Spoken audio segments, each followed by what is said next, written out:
جو چین ہے اس علاقے کے اندر وہ بڑی پاور ہے اور امریکہ اس وقت اس کا بڑا حریف ہے، اور چائنا کے مقابلے میں انڈیا کو بلڈ اپ کرنا یہ امریکہ کی اولین ترجیح ہے۔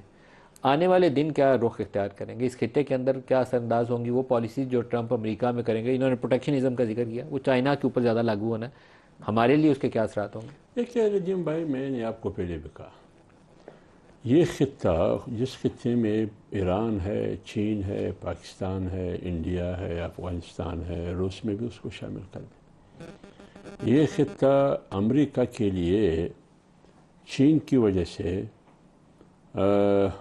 ایران کی وجہ سے، پاکستان کی وجہ سے اس خطے کو مستحکم، پرامن، پرسکون نہیں دیکھنا چاہتے ہیں، سٹیبل نہیں ہوگا۔ ہاں بالکل، میں ایک بات کرتا ہوں، جو خرم بھائی نے جو بات کی کہ طالبان اور امریکہ کی مذاکرات، طالبان اور امریکہ کے مذاکرات 2015 میں شروع ہوئے۔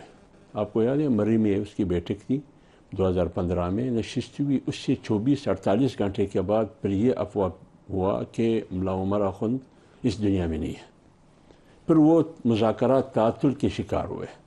تو لہٰذا یہ مذاکرات پی ٹی آئی کی حکومت میں نہیں، یہ 2015 میں شروع تھی۔ ملا عمر کی خبر ریلیز کروائی گئی تھی، اس پروسیس کو وہ تو ایک الگ ڈیبیٹ ہے کہ وہ کب اس کی فوتگی، انتقال خبر لیک کروا کے تو اس پروسیس کو توڑا گیا تھا۔ اب آئیے، جب چائنا کی معیشت آسمان سے باتیں کر رہی ہے اور امریکہ اس معاشی ترقی کو ان کے لیے ناقابل برداشت ہے، اور پاکستان چائنا کے ساتھ ہے، ظاہری طور پر جو آپ دیکھیں بالخصوص سی پی کو آپ بنیاد درمیان میں رکھ کے، تو آپ مجھے بتائیے اگر معاشی راستہ امریکہ چین کا روکنا چاہتے ہیں تو پھر پاکستان کہاں کھڑا رہے گا؟ وہ تو آئے گا نا اس میں۔ دوسری بات یہ ہے، پاکستان نشانے پہ ہوگا، نشانے بھی بالکل ہے۔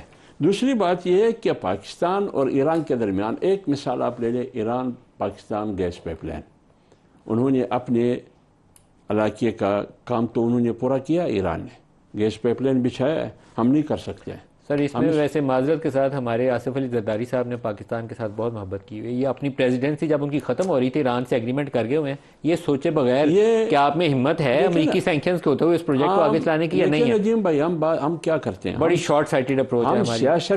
ہم سیاست بھی ضرورت کی بنیاد پر کرتے ہیں اور ملک کی ضرورت کو نہیں دیکھتے ہیں، نہ قوم کی ضرورت کو، نہ جغرافیے کی ضرورت کو، اپنے ملک کی جغرافیے کی، اپنی سیاسی ضرورتوں کو دیکھ کر ہم فیصلے کرتے ہیں۔ اور یہی ضرورت امریکہ ہمیں سمجھتے ہیں کہ پاکستان کو ضرورت کی بنیاد پر ساتھ رکھنا، جب ضرورت پورا ہو جائے پھر ان کو ٹیشو پیپر کی طرح پھینکنا۔ جیسے افغانستان میں ہم گئے 80 کی دہائی میں بھی، 9/11 کے بعد بھی، اب بھی ہم استعمال ہو رہے ہیں۔ یہ میں نہیں کہتا ہوں، خواجہ اسد کی بیان موجود ہے، وہ آج کا وزیر دفاع ہے، کل کا وزیر خارجہ ہے، ان کی سٹیٹمنٹ موجود ہے کہ ہم استعمال ہوئے، ہمیشہ ہوئے، پوری تاریخ یہی ہے۔ تو ہماری معیشت ہمیشہ یا تو قرضے پر کڑی ہے، یا تو خیرات پر کڑی ہے، یا جنگ پر کڑی ہے۔ ان تین کام کے علاوہ ہم نے اور کیا کام کیا ہے؟ ہمیں بتائیے، ہماری تجارت، ہماری ٹریڈ، ہماری معیشت کہاں کھڑی ہے اور یہ کیوں کھڑی ہے؟